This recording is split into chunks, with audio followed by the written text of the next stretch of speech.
Faithful servants of God have enemies even from within.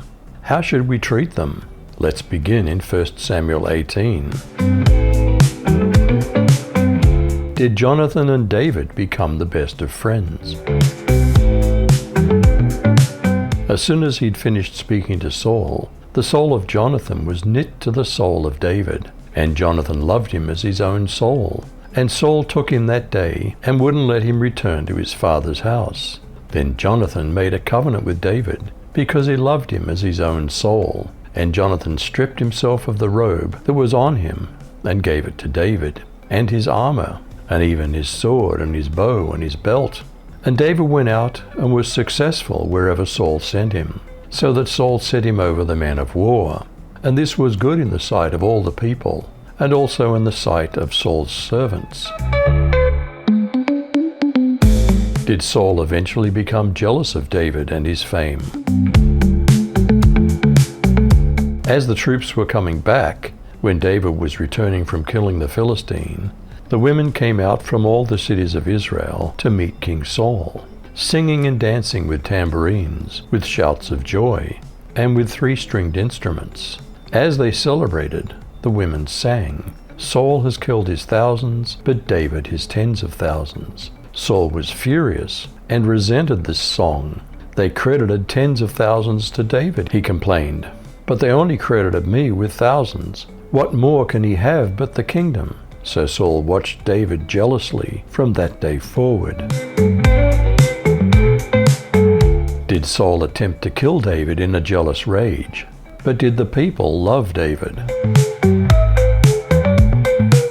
The next day, while David was playing the lyre, as he had before, the evil spirit from the Lord attacked Saul, and he began to rave inside the house with a spear in his hand.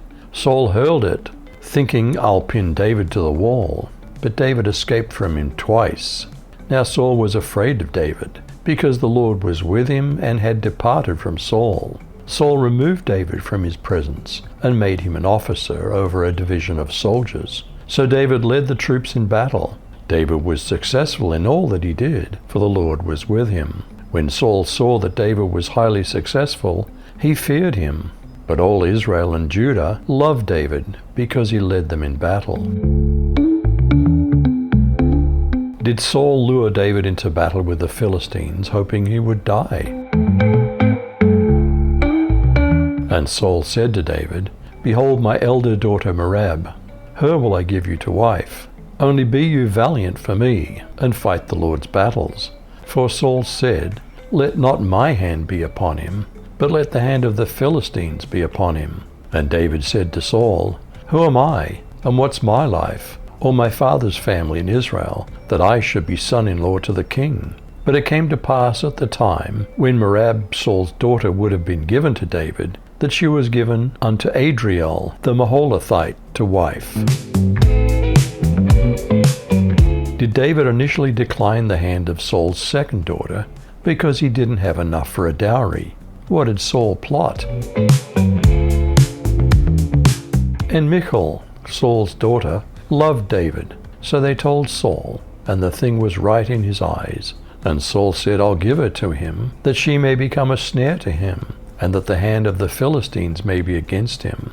Therefore Saul said to David, "For a second time you may be my son-in-law today."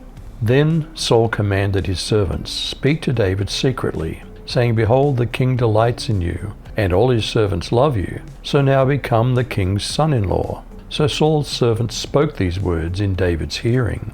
But David said, "Is it trivial in your eyes to become the king's son-in-law, since I'm a poor man and lightly esteemed?" And the servants of Saul told to him, according to these words which David spoke. Saul then said, "Thus you shall say to David, the king doesn't desire any dowry except 100 foreskins of the Philistines to take vengeance on the king's enemies." Now Saul planned to make David fall by the hand of the Philistines. Did Saul's plot fail? Did he become David's enemy continually?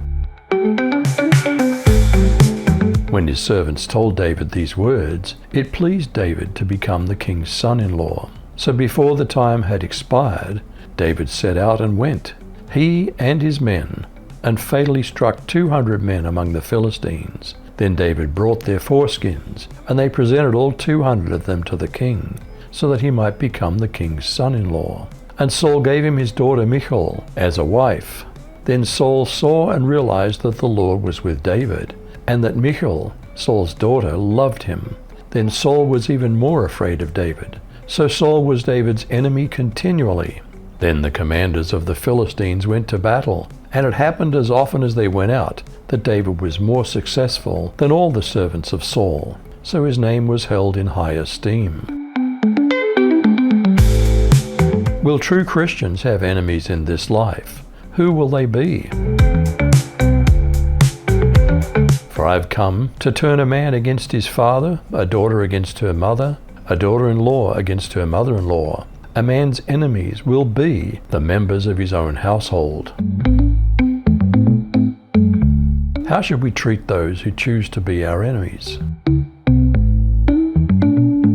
But I say to you, love your enemies, bless those who curse you, do good to those who hate you, and pray for those who spitefully use you and persecute you, that you may be the sons of your Father in heaven. For he makes his sun rise on the evil and on the good, and sends rain on the just and on the unjust. Will faithful servants of God have enemies even from within? How should we treat them? You decide.